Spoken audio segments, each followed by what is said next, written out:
Assalamualaikum warahmatullahi wabarakatuh. Selamat datang kembali di channel kami, Obeng, obrolan. Engineering. Oke, teman-teman engineering dari Sabang sampai Merauke.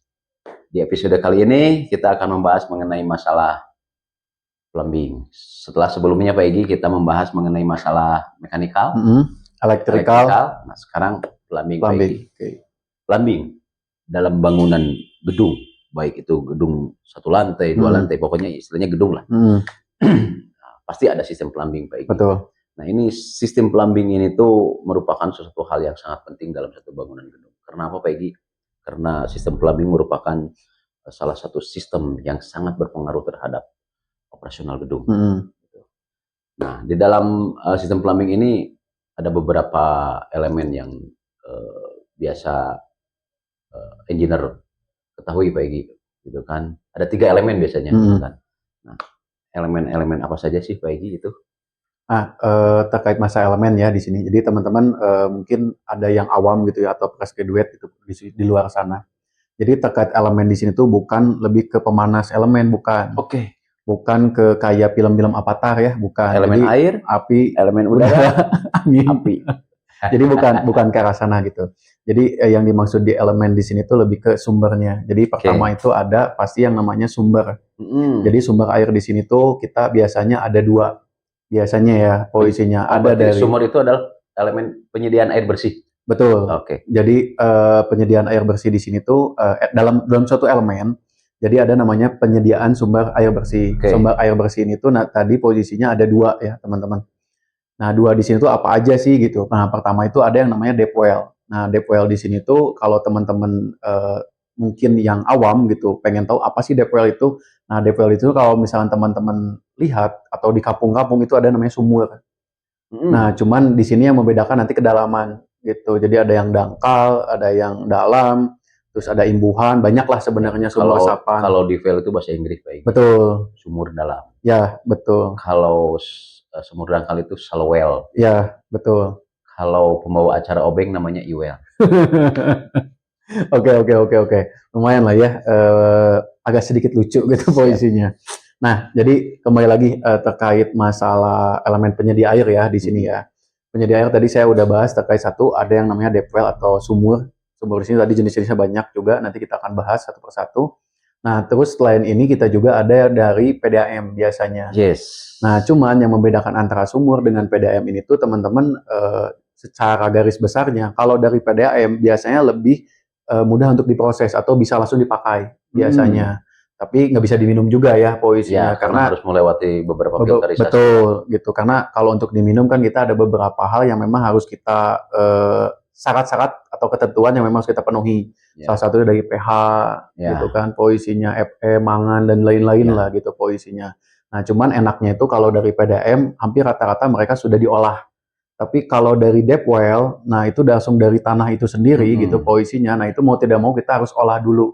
Filterisasi. Walaupun kelihatannya secara visual bersih, betul. Tapi belum tentu itu adalah air yang bagus untuk kesehatan tubuh kita. Betul gitu. Karena biasanya kalau teman-teman di rumah tuh, apalagi kalau yang misalkan teman-teman orang agak selatan sana tuh gitu, yang dekat-dekat pesawahan, biasanya air dalam sumur tuh suka kuning gitu. Sedangkan syarat untuk penggunaan itu air itu ada 3 T biasanya saya sebut. Nah 3 T di sini tidak gitu.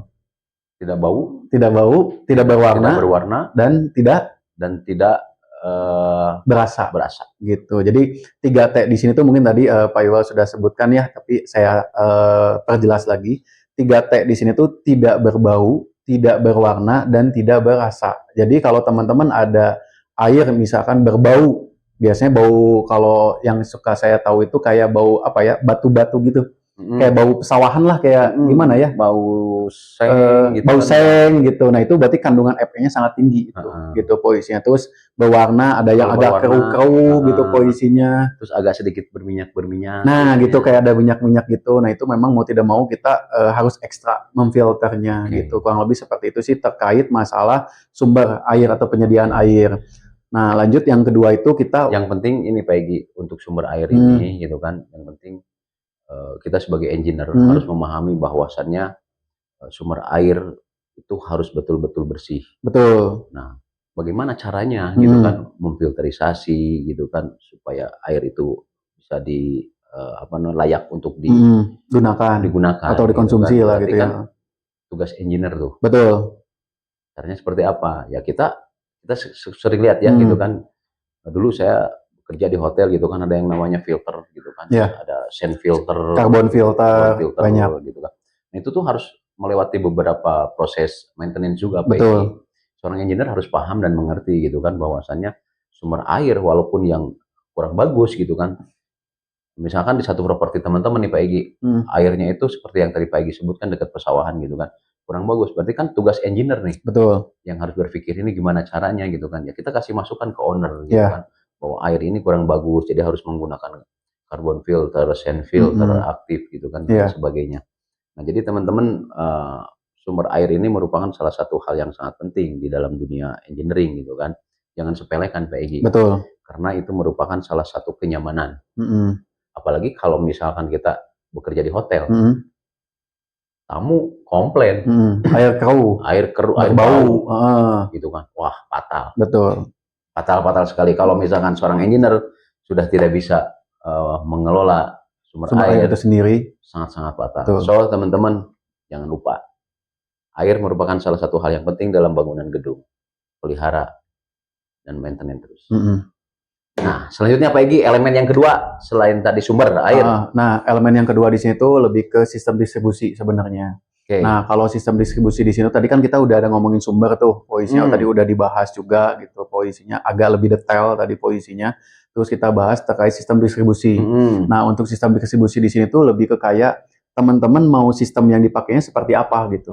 Apakah teman-teman mau menggunakan sistem gravitasi ataukah sistem tekanan? Nah, itu tergantung teman-teman. Jadi maksud tekanan di sini tuh teman-teman menggunakan yang namanya booster atau pompa pendorong gitu. Ada juga yang sistemnya tuh dari bak penampungan. Dari bak penampungan itu dia itu ditarik pakai pompa, didorong langsung ke penggunaan.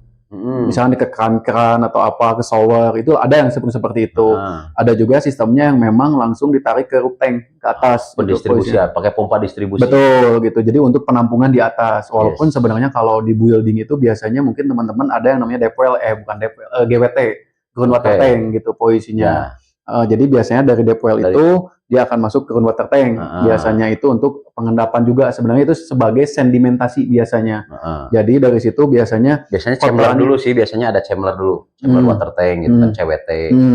Terus dari CWT difilter lagi, melewati filter terus masuk ke GWT. Nah, itu sebenarnya kembali lagi tadi di awal, jadi tergantung dari building teman-teman yang ada. Karena biasanya semakin banyak pengolahan di awal, berarti semakin bermasalah air teman-teman tersebut. Karena biasanya kita sistemnya cuma ada dua, kita mau pakai kimia atau tidak. Kalau mau pakai kimia, berarti kita harus pakai obat. Salah satunya kayak obat itu kalau teman-teman tahu itu tawas. Tawas itu sebenarnya modelnya tuh sama seperti kalau teman-teman klorin lah atau kaporit. Cuman kalau kaporit itu mematikan bakteri. Itu mati langsung bakterinya. Beda dengan tawas. Kalau tawas itu mengikat molekul. Jadi si kotoran dengan si air itu terpisah gitu posisinya. Jadi itu lebih aman sebenarnya daripada klorin gitu posisinya. Karena ada aturan PPN atau PPH yang memang sudah ditetapkan gitu posisinya. PPN bukan PPN, PPH, bukan masalah saya salah. Bukan. Jadi PPH di situ lebih ke kayak 1:10 liter misalkan. Jadi 1 tetes sama dengan 10 liter. Nah, jadi lebih ke aturan sana posisinya gitu. Nah, kita lanjut ke sistem distribusi ya teman-teman. Jadi sistem distribusi di sini tuh lebih mengarah ke apa sih yang ingin teman-teman terapkan di buildingnya gitu. Kalau memang udah ada ya teman-teman bagaimana sih cara merawatnya gitu. Tadi kalau memang posisinya teman-teman yang sekarang tersedianya itu dari pompa booster itu langsung masuk ke penggunaan. Nah, ini teman-teman harus ada namanya tuh safety. Safety-nya seperti apa? Kayak gimana caranya kalau pompa satu mati kan nggak ada cadangan tuh, berarti wajib ada cadangan. Kalau nggak ada cadangan, berarti udah mati semua air dan pasti terjadi komplain. Tapi kalau misalkan teman-teman sistemnya itu mau ditarik dulu ke roof tank posisinya, nah itu masih agak aman, walaupun sebenarnya ada kerusakan pompa, ada spare waktu. Ada waktu untuk memperbaiki gitu. Walaupun sebenarnya kalau untuk sistem distribusi ini tuh jarang ada yang pakai satu pompa, hampir rata-rata minimum 2 gitu. Cuman memang Mungkin di building teman-teman ada yang 3, ada yang 4, itu kembali lagi tergantung dari sistem building itu sendiri. Ya. Hanya intinya teman-teman kalau Pak kenapa di saya mah tadi misalkan pakainya ada DWT, GWT dan lain-lain gitu posisinya. Nah ini tergantung lagi gitu building teman-teman seperti apa. Itu untuk terkait sistem distribusi. Ya. Gitu. Tapi sistem yang baik Pak Egi gitu kan, sistem yang baik memang merupakan salah satu hal yang sangat penting. Jadi perencanaan di sini dari konsultan perencana, intinya dari awal pembangunan itu memang harus benar-benar diperhatikan Pak Egi gitu kan. Dari mulai tadi sumber PDAM gitu kan, PDAM udah bersih gitu kan, boleh langsung ke CWT, boleh langsung ke GWT gitu kan. Nah kalau misalkan dari tanah itu kan belum bersih nih, 100%. Nah itu harus melewati beberapa apa namanya media gitu kan, seperti awal pertama dari sumur di well masuk ke CWT, chamber water tank gitu kan. Dari situ didistribusikan lagi ke apa namanya GWT gitu kan. Nah setelah itu lewat filter gitu kan, baru ke roof tank. Gitu. Ya gitu. Oke Pak Egi, itu tadi yang untuk sistem distribusi gitu kan. Nah yang terakhir ketiga. Pak Egi, yang elemen ketiga itu ketika kita ada sumber distribusi terus dipakai. Nah berarti ada yang namanya limbah. Nah yang terakhir itu kan berarti hasil daripada apa namanya pemakaian. Disebutlah limbah. Gitu. Ini elemen yang ketiga nih. Betul. Jadi gini sebenarnya saya coba ulangi lagi ya. Jadi untuk 3 elemen ini tuh biar teman-teman hafal, coba ingat-ingat ya posisinya. Pertama itu wajib ada yang namanya sumber. Nah, sumber di sini tadi ada 2 posisinya. Pertama ada dari PDAM, kedua ada dari Depwell. Nah, yang kedua itu ada yang namanya sistem distribusi. Nah, sistem distribusi di sini tuh tergantung dari propertinya masing-masing. Yang jelas tiap sistem di sini tuh memiliki plus minusnya masing-masing. Tadi yang saya bilang ada yang langsung, ada yang secara gravitasi. Nah, lanjut yang ketiga di sini tuh ada yang namanya tuh limbah atau hasil dari apa yang sudah kita gunakan. Kayak contoh tadi misalkan teman-teman sudah menggunakan nih posisinya, berarti kan terjadilah limbah. Nah limbah ini tuh posisinya mau tidak mau kan harus dibuang. Nah sebelum dibuang di situ sebenarnya teman-teman harus mengelola dulu gitu. Nah biasanya kalau di hotel-hotel itu ada yang namanya pemisah, jadi grease trap namanya. Jadi itu untuk memisahkan lemak. Jadi lemaknya itu kesaring dulu, ada grease trap. Nah sprint tank banyak lah, itu tergantung ya, kembali lagi ke propertinya teman-teman. Habis itu baru masuk ke pembuangan gitu posisinya. Ya, jadi itu bisa pengolahan air limbah itu bisa menggunakan STP ya. Ya, betul. STP di sini tuh sewage treatment plant. Ya, sewage treatment plant betul. Yes. Nah, cuman kalau teman-teman gini konsepnya itu biar teman-teman bingung, STP itu naon sih? Oh, sewage treatment plant, tapi maksudnya naon sih gitu ya posisinya. Jadi kalau teman-teman mau tahu ini tuh intinya yang namanya limbah itu gimana caranya teman-teman punya bakteri hidup. Jadi kalau kita ngomongin sewage di sini tuh kan lebih ke nge-recycle supaya buangan kita ini tuh sesuai dengan ketentuan LH yang sudah ditentukan. Jadi biasanya dari LH itu sudah ada ketentuan nih, misalkan hasil buangnya harus bagaimana, suhunya harus bagaimana. Itu ada ketentuan-ketentuannya. Mungkin nanti next kita akan bahas satu persatu terkait ini gitu. Nah, jadi mungkin untuk elemen tadi 3 ya. Jadi ingat-ingat teman-teman bukan avatar elemennya, bukan elemen pemanas juga posisinya, tapi elemen di sini tuh lebih ke sumber air, sistem distribusi, dan sistem pembuangan limbah. Sebenarnya kalau kita kaji lagi, ada lagi yaitu tempat pembuangan limbah harus ada. Kalau teman-teman di rumah itu biasanya suka ada yang namanya septic tank. Yes, nah tank. Gitu. Jadi sebenarnya kalau di rumah-rumah septic tank. Nah sebenarnya di kita juga sebenarnya ada, jadi tempat penampungannya. Jadi nggak tiba-tiba limbah buang aja ke saluran, nggak gitu. Itu juga ada. Nah next kita akan bahas lagi. Gitu. Ya. Elemen 3 elemen itu sangat penting harus diketahui oleh seorang engineer. Ini ngomong-ngomong masalah air nih, kualitas air nih. Minum dulu Pak Egi. Dari tadi udah ngopi terus. Air kita ini sudah memenuhi syarat nggak? Ini air Sudeka. Nah, tapi berasa ini. Berasa ya? Gimana tuh? Ya? Oke. Biar dingin Pak Egi. Oh, oke. Nggak akan cis dulu nih, minum lagi atuh. Aduh. Gini kalau sama orang tua, aduh. Ini Pak Egi dari tadi tuh teman-teman berapi-api menjelaskannya. Luar biasa Pak Egi ini memang salah satu engineer yang aduk-adugan. Oke Pak Egi, tadi kita sudah bahas mengenai 3 elemen. Di dalam sistem plumbing itu sangat penting sekali perencanaan pemipaan, Pak. Betul. Selain 3 elemen tadi, jadi sistem pemipaan nih, gitu kan. Kenapa sih, gitu kan, sistem pemipaan di dalam gedung, bangunan gedung, apalagi yang bertingkat, itu dipisah-pisah, Pak Egy. Ada pemipaan air bersih, air kotor, air hujan. Gitu kan. Kenapa sih harus seperti itu, Pak Egy? Kenapa nggak sekaligus satu pipa gitu kan?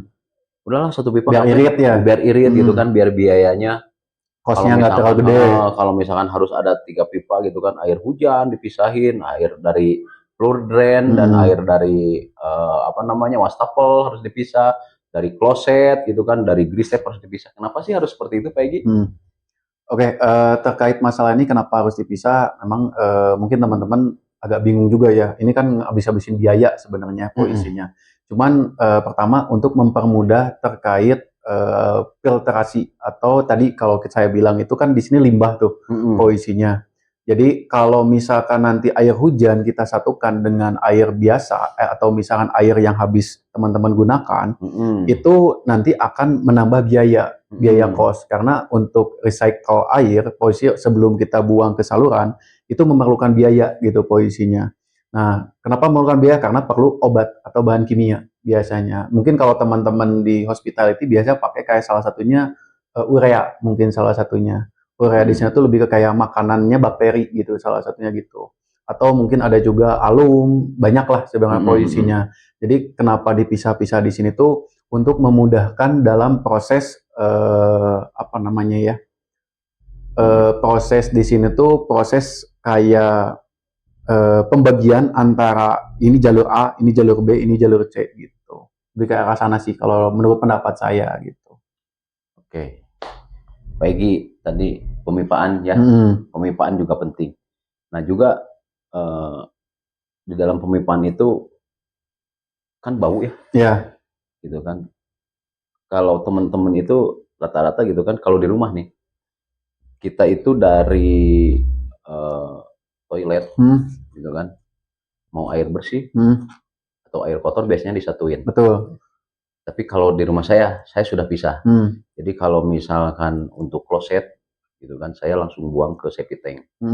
Dari septic tank itu dikasih udara pipa. Betul. Supaya tidak apa, Pak Egy?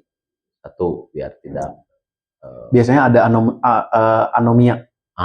Biasanya ada itu. Jadi itu gas. Jadi bisa meledak gitu lama-lama. Nah, di dalam bangunan gedung juga pemipaan itu harus diperhatikan. Betul. Nah, ada yang namanya apa, Pak Egy? Ventilasi ya? Ventilasi, betul. Jadi ventilasi di situ teman-teman bukan ke materi yang kemarin ventilator ya, tapi ventilasi di sini tuh gimana caranya ketika teman-teman kalau kita ngomongin secara drainase biasanya ya, untuk limbah, terutama untuk limbah nih posisinya. Ketika teman-teman ada drainase air untuk pembuangan, biasanya elevasi itu masukkan ke pembuangan. Nah di pembuangan itu biasanya teman-teman itu pasti ada yang langsung berusut ke bawah gitu. Jadi pipanya tuh lurus gitu posisinya. Nah kalau gini mau tidak mau buangan yang di penyimpanan air limbah ini akan naik ke atas. Nah berarti kan si baunya ini akan kedorong ke toilet ke atas. Jadi menyebabkan bau gitu posisinya. Nah yang baik seperti apa? Nah ventilasi di sini tuh lebih ke kayak gimana caranya supaya teman-teman tuh ketika ada drainase masuk itu kita ada yang namanya layer angsa. Nah layer angsa di sini filtrate, betul. Layer angsa di situ kayak teman-teman nyimpen genangan air sedikit gitu posisinya supaya baunya tidak naik. Betul. Ditertahan oleh air. Betul. Biasanya filtrate gitu ya. Pemipaan gitu. Kalau di gedung-gedung itu menggunakan filtrate. Betul. Jadi kayak layer angsa lah kalau teman-teman ini mah gitu posisinya. Oke. Itu Pak Egy pemipaan ya. Jadi hal yang paling penting dari sistem plumbing ini tadi sumber air, pendistribusian air, terus pengolahan air limbah, terus pemipaan. Betul. Itu merupakan satu hal yang sangat penting. Nah, selain itu juga Pak Egy, semua sistem ini harus berstandar nasional, Pak Egy. Jadi menurut SNI 815 2015, 8153 ya. 2015 itu disebutkan bahwa sistem plumbing itu harus sesuai standar. Betul. Nah, Pak Egy bisa menjelaskan nggak yang harus standar itu seperti apa? Oke. Nah, sebenarnya bukan hanya plumbing ya, segala sesuatu itu pasti ada aturannya. Kenapa dibuat aturan di sini tuh untuk kenyamanan, keamanan, kesehatan juga gitu posisinya. Jadi kalau aturan itu biasa kita ada dua, ada menurut SNI itu posisinya yang tadi 8153 2015, ada juga yang menurut kementerian biasanya posisinya. Jadi kalau teman-teman kan suka ada aturan LH bla bla bla, ini kementerian juga ada aturan presiden, banyak lah gitu posisinya yang mengatur terkait masalah ini. Nah, kita nanti tinggal mengacu ke situ aja posisinya. Jadi yang baik itu seperti apa, ini bagaimana gitu posisinya. Cuman kalau dari saya pribadi apa ya namanya tuh terkait peraturan ini tuh memang kadang mungkin ya menurut teman-teman mau sih jadi ribet gitunya posisinya jadi kayak nambah kos, nambah biaya gitu. Nah, tapi kalau kita ngomong secara keamanan atau kenyamanan untuk kita ke depannya, nah itu mau tidak mau kita harus mengikuti. Gitu. Jadi teman-teman bisa baca ya mengenai aturan SNI ini. Betul, gitu. Siap, yang terakhir nih Pak Egy, gitu kan, setelah kita tadi bahas beberapa hal penting gitu kan mengenai sistem plumbing. Yang terakhir nih, kita akan membahas mengenai perencanaan detail, penggunaan, perhitungan air bersih. Jadi teman-teman itu harus bisa menghitung kebutuhan air di dalam gedung, dalam properti teman-teman itu harus diperhitungkan dengan benar. Jangan sampai teman-teman itu kolaps atau misalkan tekor kalau bahasa Sundanya. Jadi penggunaan setiap hari air itu tekor terus. Nah, berarti kan di situ ada perencanaan atau perhitungan yang kurang matang. Betul. Gitu kan, dari sumber air misalkan. Sumber air yang dibutuhkan dalam bangunan gedung itu 1000 liter per hari. Tapi kapasitas GWT teman-teman tidak memenuhi. Penumpang air itu cuma 100 gitu kan. Betul. Nah, itu perencanaan hal seperti itu. Ini Pak Egy harus diperhatikan Pak Egy. Betul, sangat-sangat harus diperhatikan. Menurut Pak Egy nih, perencanaan penghitungan yang baik itu seperti apa Pak Egy? Sebenarnya kalau kita ngomongin perhitungannya baik ya, tadi mungkin sudah di awal kita mengacunya ke SNI, peraturan kementerian dan lain-lain. Jadi kalau untuk dari SNI sendiri yang saya ketahui itu dia dibuat ada 3 tahapan bahasanya. Nah, 3 tahapan di sini tuh lebih ke bagaimana bangunan sendiri itu digunakan. Nah, jadi kayak contoh perkantoran, hotel, rumah itu kan beda gitu posisinya. Nah, yang kedua itu lebih ke luas area bangunan. Ya, jadi misalkan luas gedung. Ya, betul. Jadi kalau misalkan 1000 meter persegi dengan 100 meter persegi itu akan berbeda. Gitu posisi. Nah, yang ketiga di situ lebih ke jumlah orang pastinya gitu. Jumlah orang ya. Pemakaian. Jadi setiap orang itu akan berbeda-beda. Nah, ini penting juga Pak Egy. Jadi misalkan di hotel nih, gitu kan dengan kapasitas 100 kamar. Berarti kalau 100 kamar itu anggap aja setiap satu kamar itu 2 orang, berarti anggaplah jadi 200 orang. Berarti kan kita harus menghitung bahwa jumlah orang dengan jumlah karyawan, gitu kan, itu harus betul-betul dihitung. Betul. Supaya apa? Supaya kita tidak tekor. Betul. Gitu kan. Standarisasi aja Pak Egy untuk pemakaian orang gitu kan, 1 orang per liter per hari itu adalah menurut SNI itu 150 liter per orang per hari.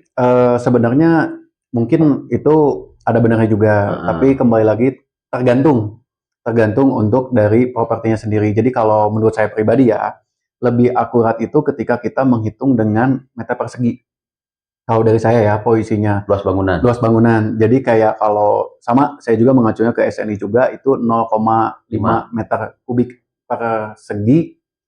0,5 meter persegi. 0,5 meter kubik per hari per persegi. Per meter persegi. Ya, per meter persegi, oke gitu. Jadi intinya kalau saya sih lebih mengacunya ke sana. Kenapa? Karena posisinya itu luas area akan mempengaruhi kebutuhan gitu posisinya. Sebenarnya nanti di situ juga kita harus ada toleransi terkait efisiensi atau 20% biasanya. Takutnya ada sesuatu yang tidak terduga. Ya, gitu. Efisiensi memang harus toleransi ya. 10-20% itu memang harus diperhatikan. Ya, gitu. Itu akan berpengaruh kepada peak hour Pak Egy. Jadi di mana ketika hunian di dalam gedung itu misalkan dalam hotel nih, gitu kan, di weekend penuh gitu kan, terus ada acara, betul, itu akan berbeda di ballroom gitu kan, itu harus diperhatikan. Betul. Tapi kalau teman-teman tadi mau nembak, posisinya kayak Pak Ali, sesuai SNI juga sebenarnya sama gitu. Nah itu tapi nanti teman-teman tergantung enaknya aja seperti apa. Ya. Kayak misalkan untuk rumah tinggal itu biasanya ada 150 liter per hari.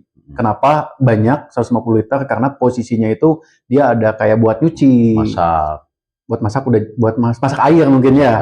Oh kalau nggak mungkin. Kan masak air, masak nasi juga pakai air. Oh iya benar, masak nasi pakai air, betul. Buat minum, buat nyuci, buat mandi gitu, dan buat yang lainnya buat gitu, air, pois. Buat buang air. Ya gitu, poisnya itu kemungkinan akan lebih banyak ketimbang yang lain. Tapi kalau misalnya teman-teman kayak untuk ruko itu mungkin bisa cuman 100 gitu poisnya, 100 atau 50 liter, ya. Atau 50 gitu ya. Ini dikembalikan lagi. Tapi Pak, saya udah ngikutin SNI nih, tapi tiba-tiba kok tidak sesuai gitu ya. Nah ini berarti ada sesuatu yang memang bukan salah SNI-nya, tapi orangnya. Kadang kan salah ada. Menghitung. Bukan. Ada orang yang jadi ketika dia buka keran, dia nggak tutup lagi. Ngamatin. Betul gitu. Makanya kalau teman-teman main ke hotel-hotel, biasanya di sana tuh ada dipasang sensor. Ketika kita mau cuci tangan tuh, betul. ada keluar ketika udah beres baru dia posisinya mati. Saving gitu. air. Karena saving untuk memastikan yang tadi Tea gitu. Baik Pak Igi, kita sudah bahas tadi mengenai plumbing ya dari hulu sampai hilir gitu kan. Banyak sekali sih sebenarnya yang pengen dibahas, betul. Tapi secara garis besarnya saja seperti itu. Jadi teman-teman secara garis besar sistem plumbing itu seperti itu. Nanti kalau ada yang kurang-kurang ataupun ada yang mau ditanyakan oleh teman-teman Pak Igi, ada yang belum paham, belum mengerti gitu kan, atau hal-hal yang lebih detail lagi, nanti boleh jangan suka untuk komen di bawah. Ya, tulis ya di kolom komentar pertanyaan-pertanyaannya. Oke teman-teman, demikian pembahasan mengenai plumbing. Kita nanti akan kembali lagi di episode berikutnya. Salam perizinan.